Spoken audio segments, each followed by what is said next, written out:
cemas? Kamu sering gak ngerasa kesepian? Kamu juga sering gak ngerasa bingung?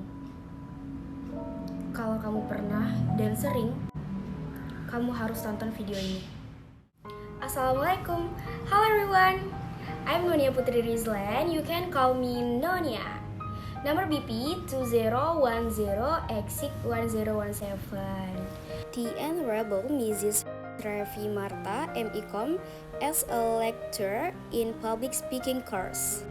Today, for the final exam for the public speaking course, I want to share about quarter life crisis. So, what is quarter life crisis? Okay, quarter life crisis adalah istilah populer yang sering diucapkan oleh generasi milenial yang mempertanyakan jati diri, visi misi hidupnya. Why the quarter life crisis needs to be understood? Mengapa quarter life crisis harus dipahami? Oke, yang pertama, karena suatu saat seseorang akan berada di fase quarter life crisis. Dan fase ini sangat dekat dengan lingkungan dan kehidupan. Yang kedua, penyebab timbulnya quarter life crisis disebabkan oleh lingkungan sekitar yang mendorong diri seseorang untuk terus-menerus memikirkan hal-hal dalam hidup, sehingga timbullah rasa kegelisahan dan tekanan. Yang ketiga, adanya pertanyaan yang dianggap ringan oleh sebagian orang. Contohnya, ketika kita kuliah ditanya kapan dapat kerja. Ketika kita dapat kerja, ditanya kapan menikah. Ketika kita menikah, ditanya kapan punya anak. Itu adalah pertanyaan yang gak ada habis-habisnya. Dan pertanyaan itu salah satu penyebab timbulnya quarter life crisis. Menurut persepsi sebagian orang, pertanyaan-pertanyaan itu adalah pertanyaan yang gampang. Namun sebenarnya, itu adalah pertanyaan yang paling banyak memberatkan pikiran, sehingga timbullah beban pikiran. So, knowing the quarter life crisis is important. Membahas, mempelajari, hingga memahami quarter life crisis itu penting. Mengapa? Agar ketika kita berada di fase ini nantinya, kita sudah tahu tanda-tandanya, sudah tahu gejalanya, bahkan bagaimana cara mengatasinya ketika berada di fase ini. Sehingga tubuh kita udah gak terkejut lagi, justru tinggal menyesuaikan dengan keadaannya. So, pertanyaannya, kapan kita akan mengalami quarter life crisis? Oke. Yang pastinya nih ya teman-teman, kita akan mengalami di fase quarter life crisis ini ketika kita memasuki usia dewasa. Untuk waktu spesifiknya, dari dua referensi yang Nonia baca terdapat dua perbedaan. Yang pertama, ketika kita berusia 18 tahun hingga 29 tahun. Dan yang kedua, ketika kita berada di pertengahan usia 20 sampai 30 tahun. Tapi ya teman-teman, menurut Nonia, umur itu bukan menjadi patokan untuk menentukan kita udah di fase itu atau tidak. Karena tidak semua orang mulai mengalami quarter life crisis itu di usia 18 tahun. Ada kok yang di usia 20 tahun, justru ada yang juga yang di 30 tahun. Kita nggak ada yang tahu. Yang paling penting kita harus kenali dulu apa itu quarter life crisis, kita tahu tanda, gejala, dan bagaimana cara mengatasinya. Ada 4 fase dalam quarter life crisis.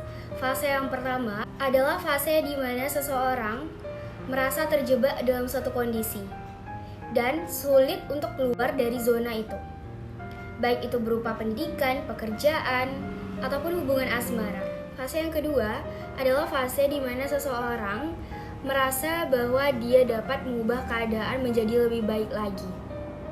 Seseorang tersebut sadar akan posisinya yang rentan. Karena itu, dia berusaha keras untuk merubahnya dan berusaha untuk mencapai targetnya.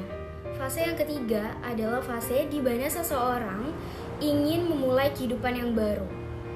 Fase ini terjadi apabila seseorang telah mencapai target dalam hidupnya. Fase yang keempat adalah fase di mana seseorang memiliki keinginan untuk komitmen terhadap dirinya sendiri, baik itu dalam pendidikan, pekerjaan, ataupun hubungan asmara. Pada fase ini, kamu akan merasa siap untuk menjalani kehidupanmu yang baru. Banyak orang yang tidak menyadari bahwa dirinya sedang mengalami krisis, alhasil mengalami kesulitan dalam mengatasinya, karena tidak benar-benar paham dengan apa yang terjadi pada dirinya. Maka dari itu, kamu perlu tahu bagaimana kondisimu, dan kamu harus tahu tanda-tanda spesifik dari quarter life crisis. Tanda yang pertama, kamu akan mempertanyakan tujuan hidupmu. Yang kedua, circle pertemananmu akan berubah. Di sini, lingkaran pertemananmu akan semakin mengecil. Yang ketiga, salah satu tanda seseorang sedang mengalami quarter life crisis itu ketika ia sulit merasakan bahagia. Ayo, sekarang kamu lagi bahagia atau tidak?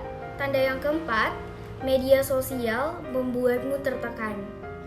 Kabar kesuksesan teman yang seharusnya menjadi kabar yang menyenangkan justru menjadi kabar yang membuatmu cemas akan masa depanmu, yang membuat kamu merasa sedih, yang membuat kamu merasa insecure. Nah, disinilah fasenya. Dari semua pembahasan tadi, hal yang paling penting yang harus kita ketahui adalah bagaimana caranya kita mengatasi quarter life crisis. Ini ada beberapa tips nih buat teman-teman semuanya yang bisa teman-teman coba ketika berada di fase ini. Tips yang pertama, kenali dirimu sendiri. Kamu harus kenal dengan dirimu sendiri. Yang kedua, jangan insecure. Stop membandingkan dirimu dengan orang lain. Yang kelima, berbagi dengan orang terdekatmu. Jika kamu mengalami masalah ini, kamu bisa cerita, berbagi dengan orang-orang terdekatmu. Setidaknya itu bisa mengurangi beban pikiranmu nantinya. Yang keenam, buatlah rencana hidup.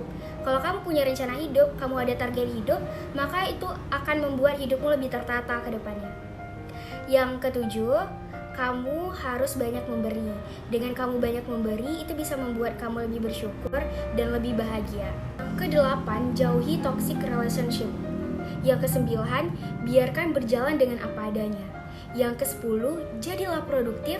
Dan yang terakhir, percayalah pada masa depanmu. Terakhir dari Nonia buat teman-teman semua, ketika teman-teman nantinya berada di fase ini, jangan lupa untuk selalu tersenyum. Tetaplah tersenyum walaupun kamu lagi berada di fase kesedihan, karena tidak ada gunanya kalau kita terus tenggelam di dalam kesedihan. Meratapi dan menangisi setiap kegagalan adalah hal yang sia-sia. Jika kamu ingin keluar dari fase ini, kamu harus bersiap dengan langkah yang baru dan tujuan hidupmu yang baru. Perbanyak bersyukur menjadi terapi yang baik dalam mengalami quarter life crisis. So, love yourself and don't be insecure. Untuk aku, untuk kamu, dan untuk kita semuanya, tetap semangat dan percaya bahwa kita bisa melewati ini semua. Demikianlah apa yang Nonia sampaikan. Semoga pembahasan ini bermanfaat untuk teman-teman semuanya. Dan apabila teman-teman sedang mengalami di fase ini, kalau teman-teman lagi butuh teman cerita, teman-teman boleh chat Nonia, boleh cerita ke Nonia. So, thank you for watching. Bye-bye and see you.